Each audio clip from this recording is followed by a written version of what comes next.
Viewer discretion is advised. Welcome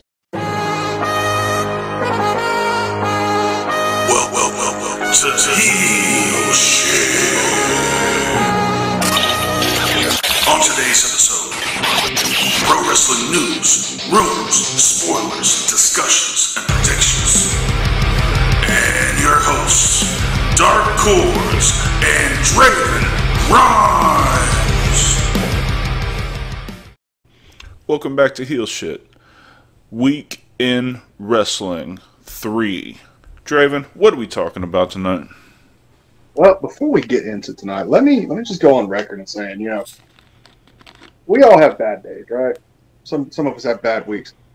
The one thing I look forward to every week, whether I'm having a bad week or a good week, is just being able to sit down with you, with our guests, and just be able to do what we do. So first off, I just want to thank you personally, from me to you, because you know what's been going on with me. I've had a pretty bad week or two. So I just wanted to personally and professionally reach out and just say thank you in front of everybody. But for today, what's this week, my guy? WrestleMania week. WrestleMania week. So we're going to cover a couple things going into Mania. But before we hit that, I see you have the new beanie, my dude. I do. Bad guys do heel shit. Bad guys do heel shit. Look at that. Got the shirt. Got the hat. If you want this merchandise, HeelShitShop.com for all of your heel shit podcasting needs. T-shirts, stickers, beanies, hats, hoodies. At some point, we'll probably have sweatpants on there. Maybe socks, maybe underwear. We don't know what all we're going to put on there yet. But HeelShitShop.com for all of your heel shit podcasting needs. But I want to go ahead and start this off. I sent this to you this morning. The piece that John Moxley did on Sessions with Renee. What are your thoughts on this? I think John is not of this age. He doesn't do social media shit. He doesn't badmouth people publicly. He doesn't use social media as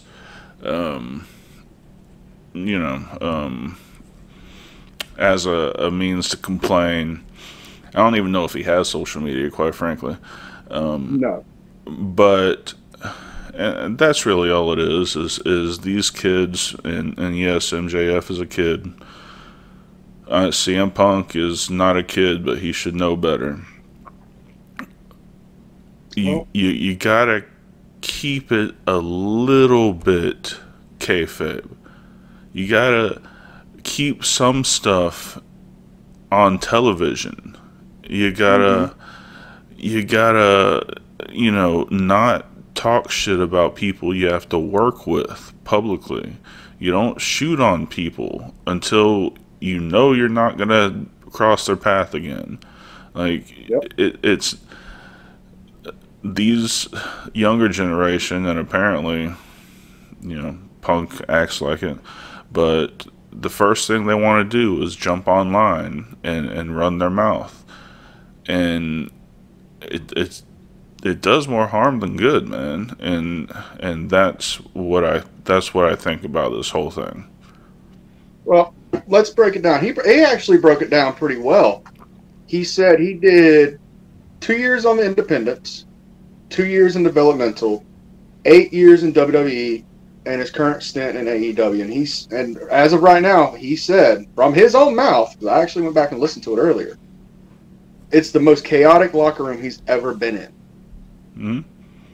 I mean, in a sense, he's not wrong. It's full of children from the bottom of the locker room, pretty much almost to the top. I mean, let's look at the all-out brawl-out. I mean, where both sides wrong in that particular issue? Yes, absolutely. I think it could have been handled differently. Mm-hmm. But it all started, and you know me, I'm a Punk mark. It all started when Punk went public about shit instead of pulling Tony to the side, instead of pulling the EVPs to the side. But then the EVPs were also in the wrong in how they approached the situation. You don't just bust into somebody's fucking locker room after they've talked shit about you. They're already ready to fight you. So I've said it before. All four of them, five of them, if you include Tony, just need to have a sit down, have a come to Jesus talk, have a grown ass man meeting, a conversation, and just sort this shit out and just go on with fucking business. Because right now, Punk's sitting at home, still collecting a paycheck under AEW. He's not working. He's not doing nothing. He's cleared to wrestle again. He's been medically cleared. Yes. I thought he still had a little bit of rehab to do. No, he was cleared in February. Okay. So. Yeah, no, I agree with you. I mean, supposed to be cleared to compete. Even if he wasn't cleared to compete, he can still go out there and cut a promo. Oh yeah. He can still do backstage stuff. He could do something. Yeah. But instead, allowing him to sit at home, collect all this damn money. And it's a good chunk of money. Oh, you know it is. I mean, I believe, I can't just diverge who I got the number from, but I've heard it's upwards about 8, 9. What? Mm-hmm. For a 3-year deal. So you're thinking about $3 million a year. 2.5, $3 million a year, give or take, right? For a guy who hasn't wrestled in 7 years. Yeah.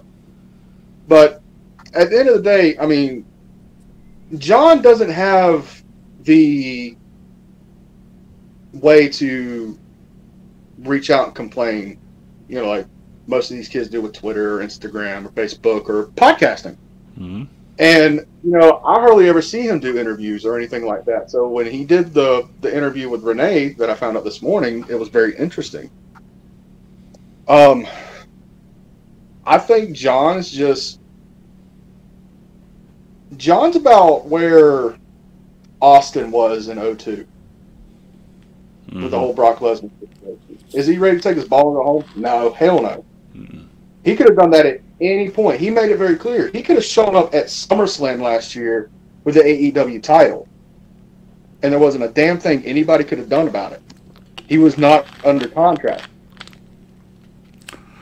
And that's for shoot. That wasn't a work. He worked pretty much the entire summer on a handshake deal. Yeah, he's also the highest paid wrestler on the planet, and he wouldn't be that in WWE.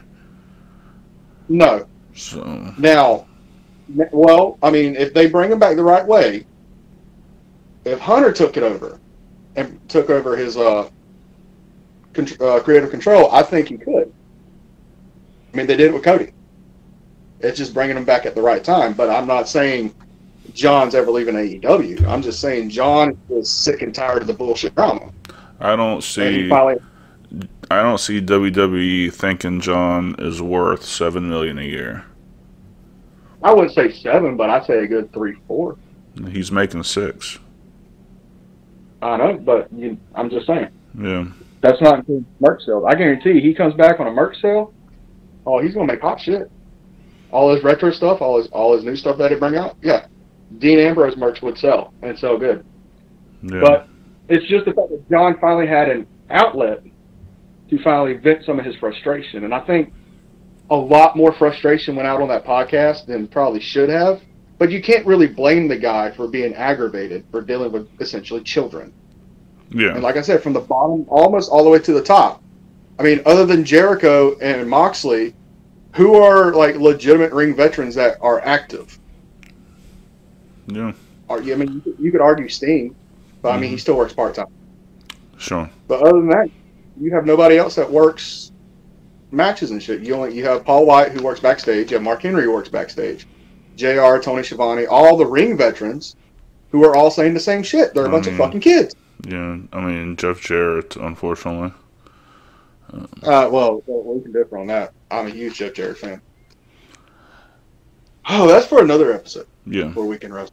Yeah, But final thoughts on this whole Jon Moxley debacle? I think Jon Moxley's right. I think that's exactly how I would have handled it.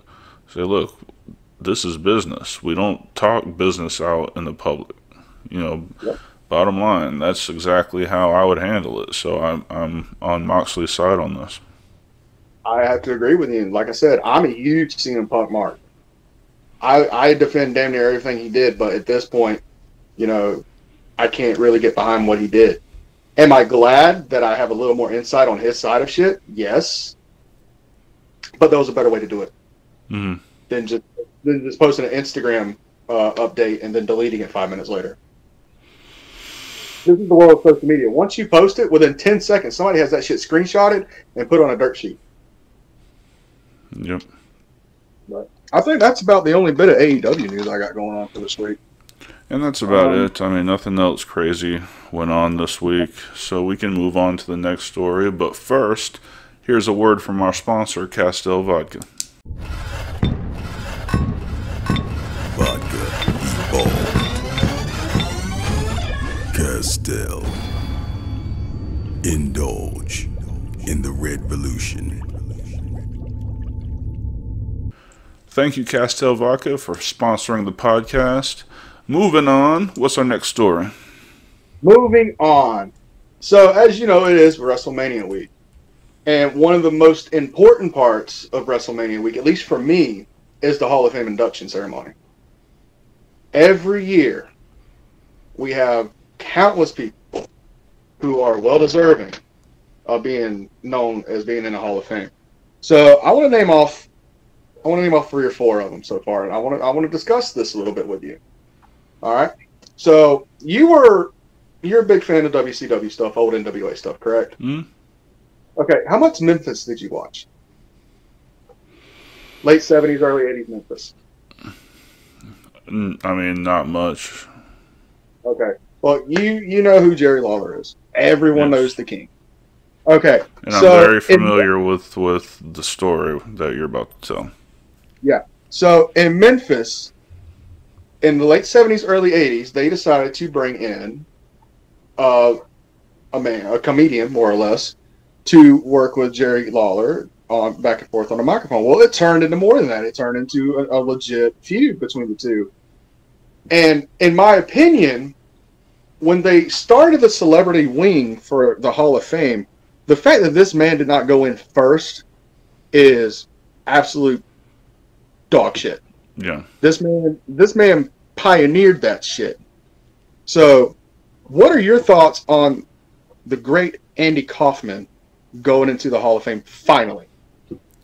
Dude, that you hit the nail on the head. That angle with Jerry Lawler was completely groundbreaking. I mean, the sight of Lawler choking Kaufman on the Johnny Carson show. You know, whether it was kayfabe or not, the hitting Kaufman with a pile driver and fucking his neck up. And he wore that neck brace for weeks afterwards, selling it. Yep. Back when people actually gave a fuck about kayfabe, and he gave a fuck about our business to sell the most dangerous maneuver at that time, which was Jerry's pile driver. Absolutely. No, yeah, Andy Kaufman is should have been way before now. I mean, way before Donald Trump, way before Drew Carey, way before Cyndi Lauper, even before Mr. T. Andy Kaufman should have went in my opinion. Absolutely. All right, let's go over another one. We kind of touched on this during our top 10 superstars because he was one of my honorable mentions. So it makes me very happy, even though he retired earlier this year, that he's getting inducted into the Hall of Fame. The Great Muta, yes, is being inducted into the Hall of Fame. Mm-hmm. So everyone knows how I feel about him and how instrumental he was to not only Japanese wrestling but bringing that style over to America in general. What are your thoughts on him finally going in? I think it's amazing. I think it's fantastic. I mean, you got someone who means so much to wrestling that he never wrestled in WWE, yet he's going in the Hall of Fame. Yes. You know, like I've said before, his feuds with Sting were legendary, both here and in Japan. And he was a veteran then, and he just retired a couple of months ago. Final match in Japan. he had a great long career of, at the very beginning, the black bowl cut with the bright red face paint. It was like mime type, but it was all red. Yes. His look changed over the years, but yeah, great induction. Great induction. I mean, there's really no buts there. I mean, in order to thrive in this business, you do have to evolve at some point. Mm-hmm. So I mean, he went from the Great Muta to Kenji Muta, and then he worked WCW with that for a little bit, Kenji. Mm-hmm. But let's think about the last couple matches he had before he retired. I believe I sent it to you. It was around Christmas or New Year's. He worked Shinsuke Nakamura at Pro Wrestling Noah in the main event. That was his retirement match, I'm pretty sure, right? That was not. He's worked a contracted WWE superstar. Mm-hmm. In a different promotion. Yes. That's big shit right there. That is big shit. Then his next match, he worked a tag team match with Sting as his tag team partner. Yep. And that was at a New Japan show. I can't remember who he worked in that tag match, but he tagged with Sting. Yep. And then his final match, I swear to God, it leaves me as soon as I'm about to talk about it. I'll have to get back to that. We might have to cut it in later on. But, dude, all phenomenal, top-notch matches. This man, who is, he's what, running 60, 65? Yeah. And he worked better than most 30-year-olds? I mean, legitimately, he could probably have gone about another 5 years because he took care of himself. But yeah, all in all, well, fucking AEW fans. I can't. AEW fans got a quick glimpse of Great Muta about a month before his last match. Sting and Darby were in a match, and he came out, and there was this tense moment when they were like glaring at each other, and then they both turned and attacked the heels. But it got a really good pop. I mean, people still know this guy, even though I don't know when the last time he wrestled in the States. He's just a legend. He wrestled in Impact in either October or November of last year. Good. Which that's Impact, so I mean, take that for what it's worth. I mean, I'm a fan of Impact. Sure. I know you have your differences with him, but the fact that he's still world revered in this day and age in 2023, more than 40 fucking years after he started. Mm-hmm. Amazing. Yep. Moving on, and this is the one I've been waiting for you to talk to me about. I didn't want to bring it up off camera. I wanted your first reaction to me about this because I'm fairly sure we're gonna have the same reaction. It was announced this week that Stacy Keibler is also being inducted into the WWE Hall of Fame.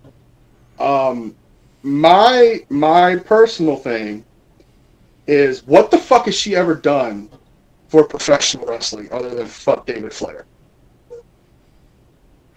She's known for two things. She's known for taking an RKO at fucking WrestleMania 21 from fucking Orton, like build up for it, and she's known for fucking David Flair in WCW. She's not known for any fucking thing else except her fucking leg. Hey, let's not forget, she came up with the testicles gimmick for Test. Remember that? Hey, give credit where credit is due. If I can't remember something from 2003, 2004 WWE, that's a problem. No, I did not fucking remember that because it was that god awful. You don't remember that? No. That was Test's peak popularity. When they called his fans testicles. No, Test's peak popularity when they were running that fucking Stephanie McMahon thing back in 2000, 2001. Fuck that bullshit in 2003. The W run is more memorable than testicles? Is what you fucking said? That was the thing. That was she was like, I got this great idea, Test. It's gonna take it to the top. And we're gonna call, like Hulk has his Hulkamaniacs, you've got your testicles. Hold on. Did this get put on a t-shirt? I'm sure it did. Oh my god, it got put on a t-shirt. Oh, I bet you that fucking cell suck testicles. Okay? That's fucking horrible. But, dude, there's so many other women that are more deserving than fucking Stacey fucking Keebler. Victoria. I don't want to see another woman inducted into the Hall of Fame until Victoria is inducted in the Hall of Fame. Victoria is more than fucking deserving. I mean, her multiple fucking time women's champion. Her fucking storylines with Stevie Richards. Her fucking storylines on Sunday Night Heat. That should tell you something. I remember Sunday Night Heat shit more than testicles. Come the hell on. Mickie James. Dude, fucking Mickie James and what she's done for this business. What she's doing to this day for it. She's more deserving than fucking... Okay. I mean, when you're another company's champion and you show up at a WWE pay-per-view, premium live event, what the fuck ever, with that company's championship, using that company's music, that's fucking groundbreaking. When fucking Hardcore Country came on, dude, I popped. Yeah. I knew she was going to be there, but I figured they'd use WWE copyrighted shit. No. They played the greatest fucking women's song in all fucking time. My wife is fucking over there singing. I'm over there having a fucking ball. And then fucking 2 minutes later, she gets knocked out. But the simple fact that Mickie James has broke so many boundaries in this business for other women. And fucking Stacy Keibler with her fucking testicles. With her David Flair dick-sucking lips. Are going into the fucking Hall of Fame. Dude, there's a reason George Clooney fucking left her. Okay? She's absolutely fucking talentless. She couldn't make it over on OnlyFans at this fucking point. She's nothing. At this point, I think it's just nothing more than a fucking payoff. A Legends deal to put her back in fucking WWE games. Yeah. Yeah, very well could be. But yeah, no. I mean, what more could Victoria have done in her run there? She was there in the time with Trish and Lita and Jazz, that ground. Ivory, and Dude, there's so many talented things. And then fucking Stacy Keibler? Yeah, I mean, dude, Jazz, Victoria, and Trish. I know we use this thing a lot because of AEW, but they were the 4 pillars of the women division in 2003, 2004, 2005. Yeah, and out of all of them, Victoria was the most believable. She was the most legit athlete, the most legit wrestler, and she played that batshit crazy thing like fucking pro. Beautifully. God. So, yeah. Whew. No more time for Stacy Keibler. Move on. Alright, so the final one I want to talk about. God, I just let the bad taste in my mouth. Hold on. Now, sponsor. The last one I want to talk about is the main event. Mr. 619 himself, Rey Mysterio. Well deserved. Very. I think this should have been done years ago, personally. Yeah. I get why she's in there. My son, everybody. Let's give Fat Boy a hand. Yay. Anyway. Rey Mysterio has done so much for this business from the time he was fucking 14 down in Mexico to when he brought Lucha Libre to America with WCW. Then when he moved to WWE and had a monumental career, he changed how a lot of people see professional wrestling. And then, you know, when he got released in, what was it, 13, 14, 15, something like that, he could have just retired and rode off into the sunset. But no, he went down to Mexico and reinvented himself. Yeah. And then came back. He had that really cool... Yeah, he had that really cool stint with Lucha Underground before coming back to WWE. And Lucha Underground, AAA. I believe he did a shot in CMLL before he came back. But then he returned at the Rumble. And, dude, he's, in my opinion, he's better now from his 17 run on here than he was before he left. I mean, yeah, he's older, he's a little slower, he's bulked up, but he's become a thinking man's wrestler, a thinking man's wrestler. He doesn't always have to do those high spots. So when he does those high spots, they mean more. Yeah. I mean, absolutely. Yeah, think of those feuds with Undertaker, the feuds with Eddie Guerrero. We just talked about that on the top 5 at Halloween. The fucking feuds with fucking Batista when they were doing that shit. The feuds with Chavo, Chris Benoit, dude, the Hardys. I mean, we can go on and on and on. Yeah. And I mean, we're gonna translate into it anyway. The shit he's doing with Dominic now. Yeah. I mean, there's a clear line there. You either love that shit or you hate that shit.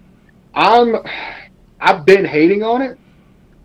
But the more I've been watching this build up with them two, I'm starting to love it.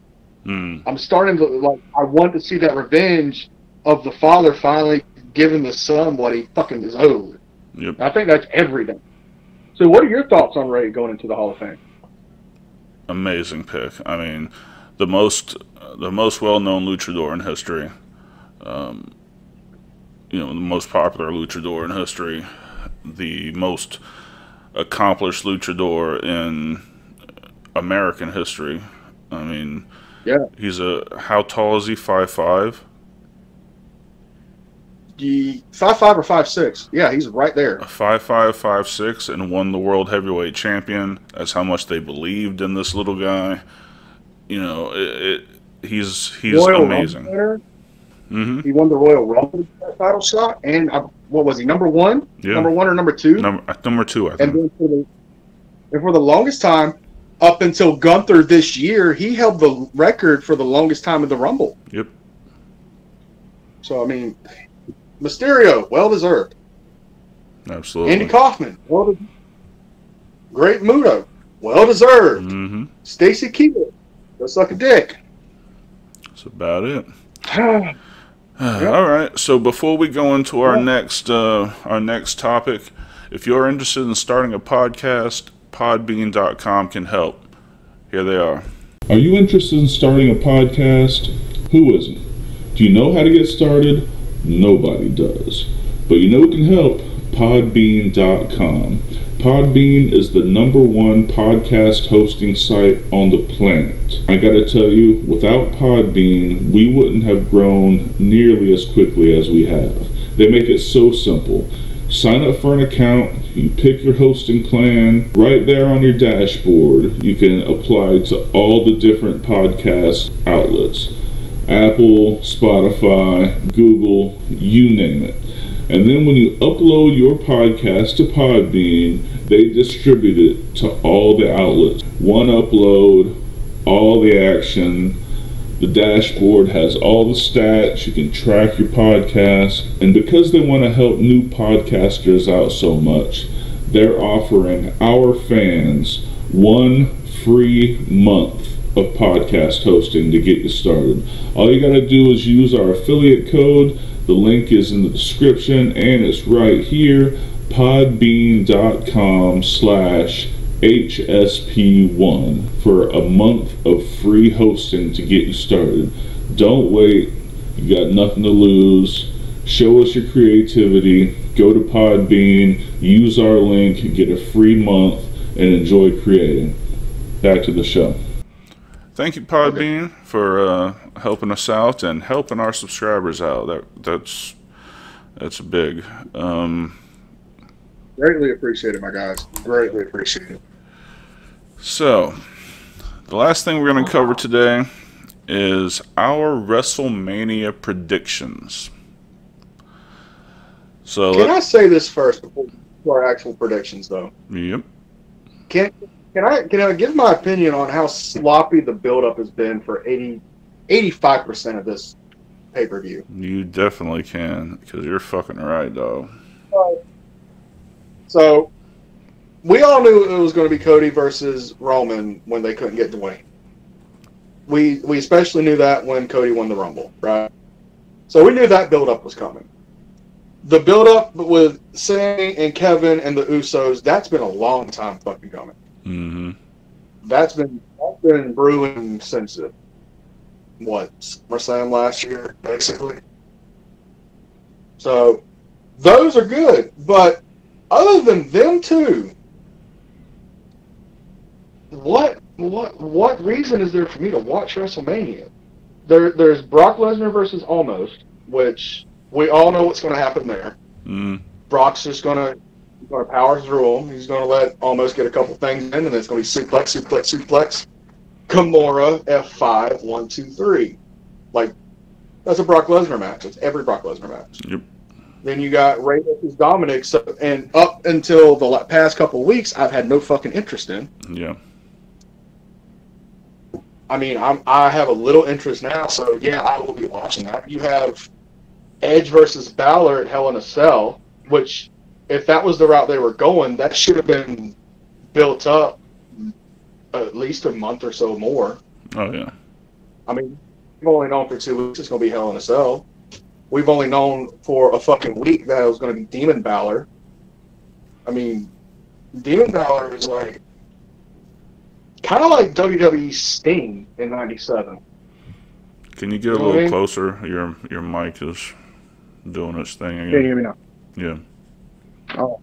So, this feels like lazy booking. And then we were talking earlier today, and you mentioned Asuka versus Belair. I completely forgot they were working. I legitimately forgot. And then you have Rhea and Charlotte, the rematch from COVID Mania. Barely any interest there. And then now they have some new fucking battle royal that's going to be going WrestleMania weekend that everybody and their mom's going to fucking be in. And then there's the whole Bray Wyatt debacle. Yeah. Bobby Lashley's supposed to have a singles match there. Now, I've heard rumors of them putting LA Knight in there last second, which that would be a good match. But it needs a build-up to it. You don't just put an exhibition one-on-one match in there. Not at WrestleMania, not the biggest show of the year. Yep. And then, think of all the filler.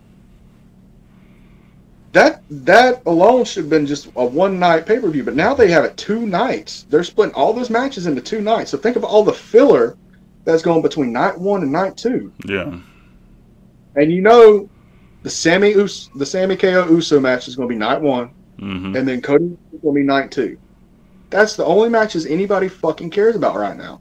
Yeah, they keep talking about putting Rhea and Charlotte as the main event on night 1. I'm like, why? You haven't done anything with that feud. And it makes no sense for Rhea to win the SmackDown Women's Championship. That was ridiculous. The only way that match would get interesting is if Dominic is in Rhea's corner and somehow, some way, they get approval from TK to have Andrade come to the ring with Charlotte. Mm. Yeah, I mean, their little Twitter feud is more interesting than the actual fucking feud. Right. So predictions. So let's go. I got the card pulled up. Let's go through here. We got Ray versus Dominic. Well, Ray's going over. Yeah. I give that about 12 minutes. Have Dominic get heat for the majority of the match. Have Damian do something to get involved in it so he can get a paycheck. And then have Damian get thrown from ringside, and then have Ray do the comeback in 1, 2, 3. Yeah. Yeah, no, I think, like we just talked about, this is his induction weekend, so they're not gonna make him lose on his induction weekend. Exactly. Next match, the men's WrestleMania Showcase Tag Team match. It's the Street Profits versus the Viking Raiders versus the Academy versus Strowman and Ricochet. Street Profits go over. just because of how much they're pushing Montez. Yeah. That showing at Elimination Chamber really showed that he's ready for that next step. And just from how they've been portraying him on TV since then, I see Street Profits going over. Yeah, I think that's the case too. I would be surprised if that wasn't it.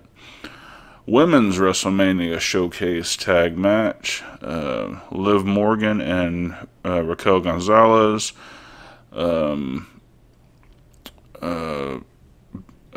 A team to be named later. I do on SmackDown. Ronda Rousey and Shayna Baszler. Wait, what?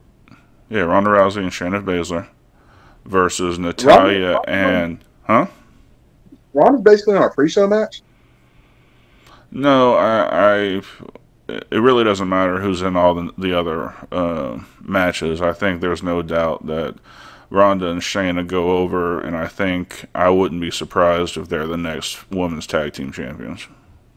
It don't surprise me either that they would go over, but, dude, those are essentially like dark matches. Those pre-show matches. Yeah. So, again, Ronda, I stumbled on some of these.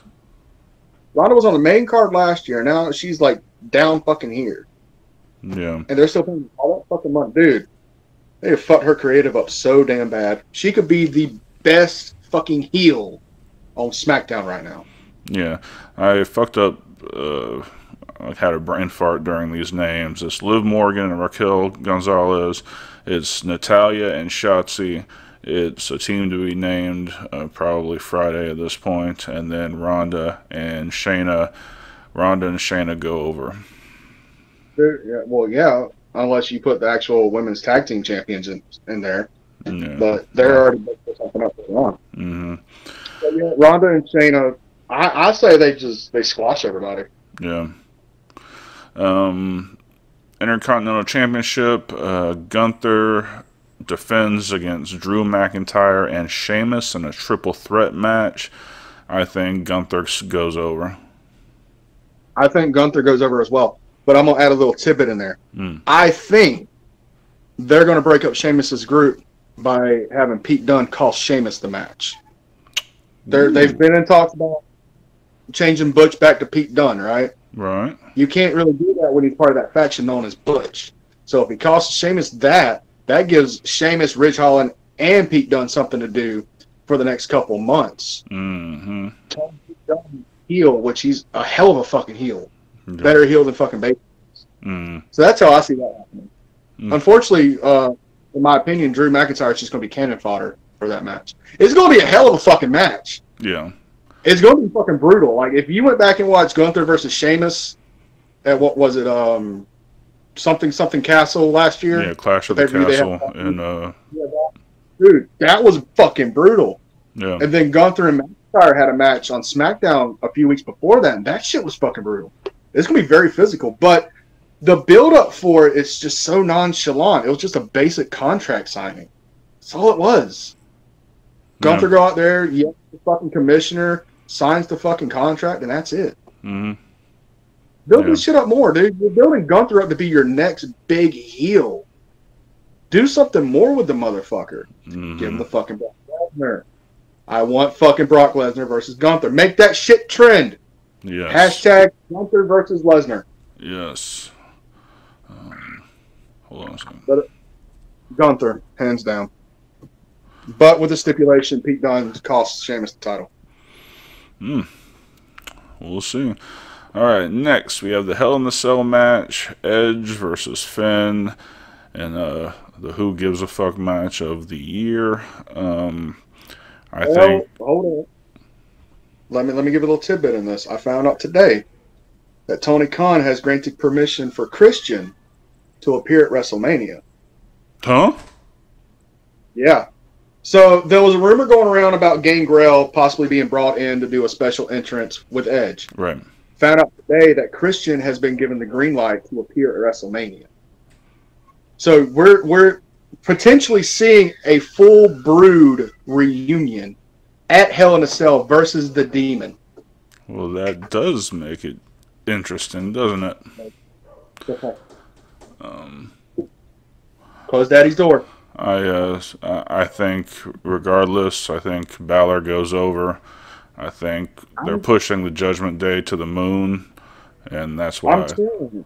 I'm really torn. Because this is supposed to be like one of Edge's last years. Either this year or next year is Edge's last year. He's made it clear when his contract is up, he's not re-signing. He's going to ride off into the sunset, all that good stuff. So if this is his last year, do you give Edge that last good win? Or, you know, like a lot of good veterans, does he lay down for it? This is the one match I'm not sure where creative is going. Yeah. If you're putting me under a barrel here, I'm going to have to say Balor only because they're resorting him to pull out the demon persona. And Demon Balor's only lost once. Because the ring fell apart. Yep, that's it. Other than that, Demon Balor is undefeated. Yep. So, I mean, I'm really torn. I'm hoping Edge wins just for like that last good women's career. But statistically, I'm going to say Balor. Yeah. All right. Hopefully, say again? I love that. I said, hopefully he pulls out Bloody Sunday. I love that fucking move.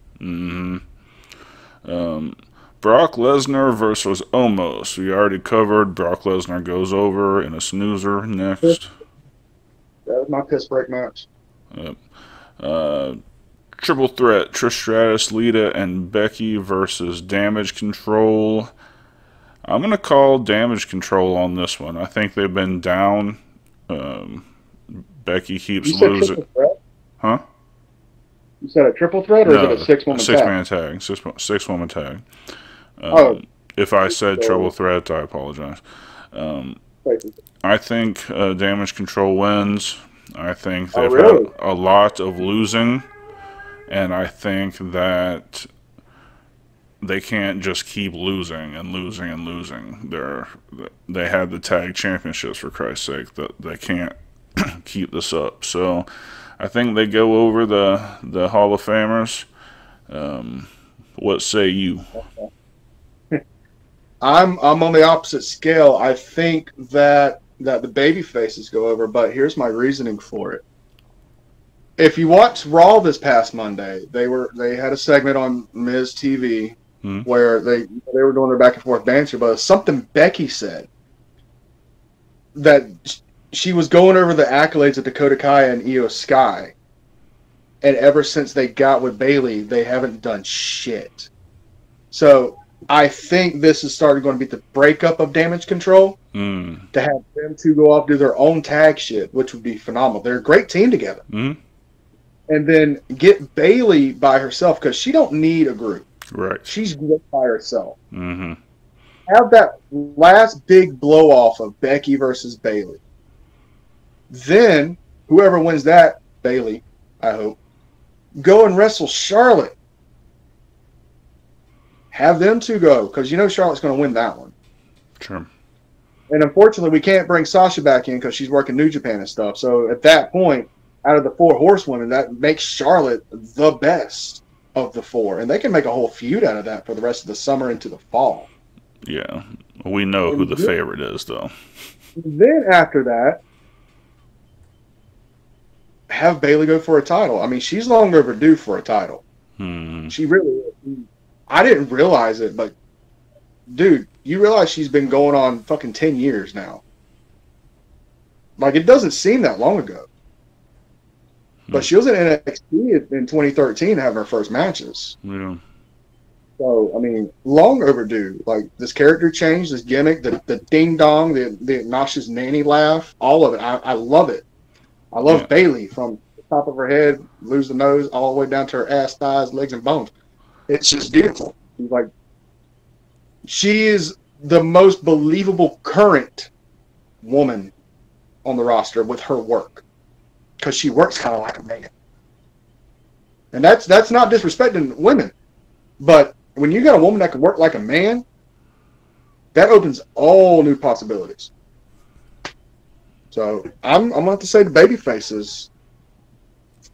And I wouldn't be surprised. I wouldn't be surprised with just everything. I do have to remind you, though, that Bayley basically had the championship during the entire pandemic.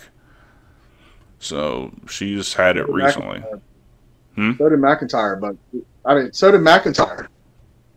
And he made the best of it, but they got shitted on for that. They deserve better than what they got. So they both deserve another run with a title. So that's why I'm saying Bayley needs a title. Now, on to the woman I feel is most believable. Raw Women's Championship, Bianca Belair versus Asuka. I'm a huge Asuka fan. I say Asuka goes over. I think she's been pushed mega strong since the Rumble. She's back in her Kana persona. I just don't see her losing anytime soon, even against Bianca Belair. I really don't give a shit about this match. I really don't, and it's because of the lack of build-up. I completely forgot that match was even on the card until we spoke. Like you said, Asuka's had a hell of a push since coming back. It's long overdue. Mm-hmm. We all felt that the Kana persona would thrive, especially with Triple H at the helm. But I feel that WWE is going in a direction where they want to push more minorities at this point in time. So I don't think they're going to have Bianca lose the belt just because she is such a big draw for the minorities in the community. So I'm going to have to go Bianca on this one because she's still red hot. Yeah. But it is two baby faces.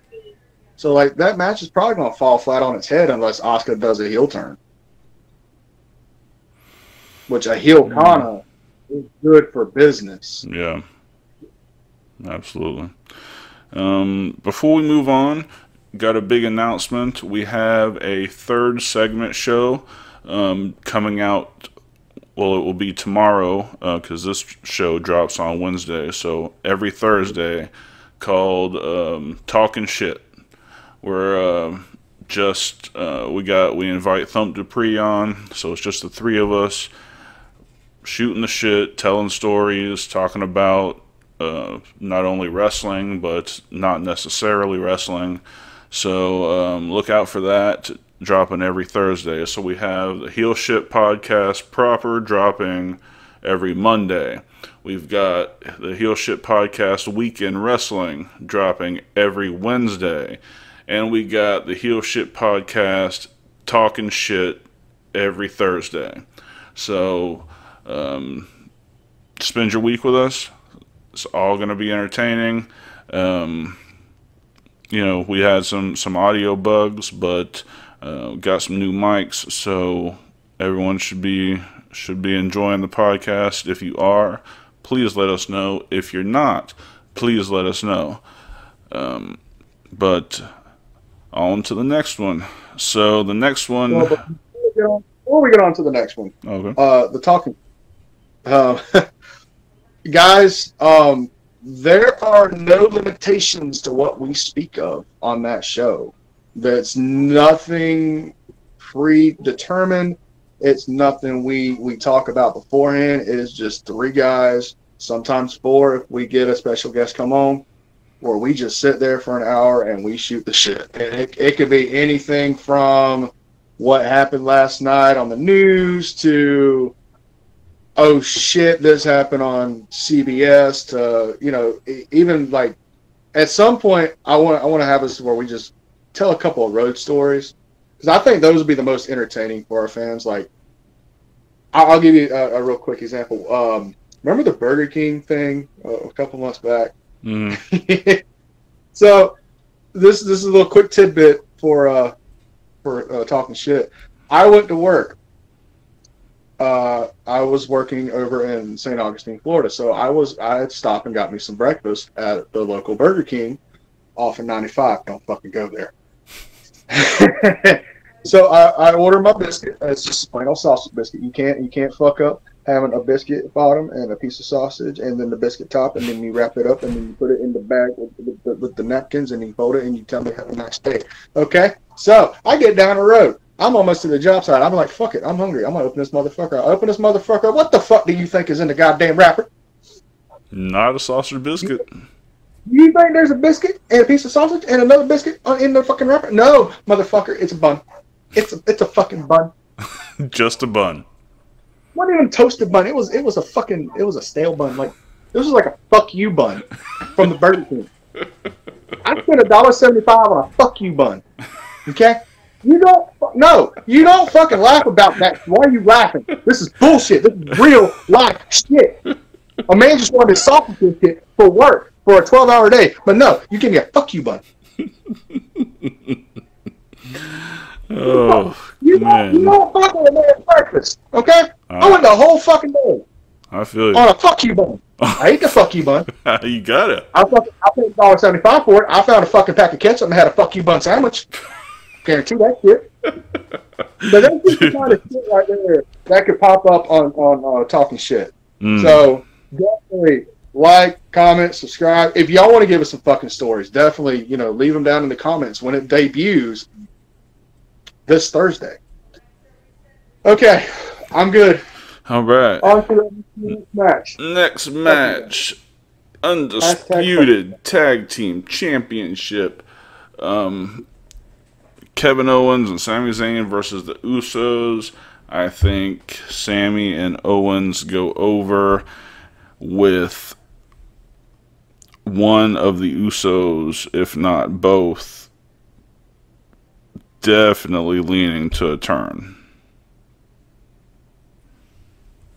Well, we've covered this at this point ad nauseum. Yeah, we don't need to. We've done every angle that could possibly happen. So let me give my final spoilers. 2 possible outcomes. The first one's like I said, Jay turns at that final hot tag. He just backs up, walks off, and just feeds Jimmy fucking Lions. He's done with fucking Bloodline. New tag team champions. Or it gets to the point where the hot tag is Sami and Jay. And Jay has to make that last big decision. Is he Bloodline or is he not? But he chooses to be Bloodline. And they just have this fucking massacre between the two. And then Jimmy and Kevin get into it. And then they go out. And then they have a couple high spots. And Sami, this is just fantasy booking. I can't say this is going to happen. But Sami breaks out something he hasn't broken out since Ring of Honor to finish this match. Brain Buster! Yes. He breaks that out to the final nail in the coffin. At that time, Kevin breaks out something he hasn't used since Ring of Honor. The package pile driver. It's WrestleMania. It's the only time you'll see it. So why not have them both hit their signature moves that made them fucking famous? 1, 2, 3. Either way, Sami and Kevin are going up. Yeah. It's written in stone at this point. It's time for the Usos to lose the titles. It's time for the fucking titles to fucking disappear and just get a single set of fucking titles. Right. Absolutely. God almighty. All right, so let's blow through these. SmackDown Women's Champion, Charlotte Flair, Rhea Ripley. I think it's no-brainer Rhea Ripley goes over. Rhea. It's Rhea's time. Seth Rollins, Logan Paul. This is one of those where if Seth Rollins does not win, my television will be thrown out the window. Don't ask to come over to my house to watch it. Who you got? You're not... Really? You're going to ask me who I got in a fucking Logan Paul match? We're in agreement. Rollins. U.S. Championship match, John Cena versus Austin Theory. I really wish they would do it for Cena, but Brain says Austin Theory. Either way, Austin's fucked on this match. If he loses the title. If he wins, he gets shitted on for burying John Cena. At the end of the day, I mean, unless Cena's coming back full time for the next 4 months, it's going to be Austin winning the title. Yep. Okay, and finally, the Universal Championship match, Reigns versus Cody. I'm calling Cody. For reasons we've discussed ad nauseum. Yep. You sound so apathetic about it. It's Cody. It's Cody. But here's the thing. If the bloodline starts breaking on night one with the tag title match, I can see kind of a double turn going where Heyman costs Roman the match and sides with Cody. So that gives Roman a reason to be gone until SummerSlam to heal up and take time off, and that gives essentially a big ass heel to work with. Yep. Then once Seth Rollins is done with this fucking bullshit with Logan Paul, have put them two back together for the titles. Yeah, I don't see with Cody being so popular that they make the heel turn first this early. It would be a fucking swerve, though, for sure. It'd be the first double turn since 13. Yeah. At WrestleMania. Yep. But that's just me, just reaching to left field. But definitely Cody goes over. Yeah. If Cody doesn't go over, Reigns retains. Who they got afterwards? I know they're bringing Braun Breaker in. He's nowhere near ready for a main title run. They're bringing in Carmelo Hayes to revamp the Hurt business. They don't have nobody, so it's time for the bloodline to fall. It's time for Roman to relinquish the title. Agreed. And take some time off. Because when he takes the time off, he has this great opportunity to either come back as a heel, like he has been, to exact his revenge on Cody, or come back as the biggest fucking babyface. It's it writes itself. Usually when the big heel goes away for a few months, he comes back as a babyface. It's as old as time. But either way, Cody. All right, folks. Well, that's the Week in Wrestling, episode 3. Hope you guys enjoy WrestleMania. We'll definitely be talking about it next week. And thank you for watching this. And don't forget to see Talking Shit tomorrow. On behalf of Mr. Draven Grimes, I am Dark Cordz, and we will see you next time.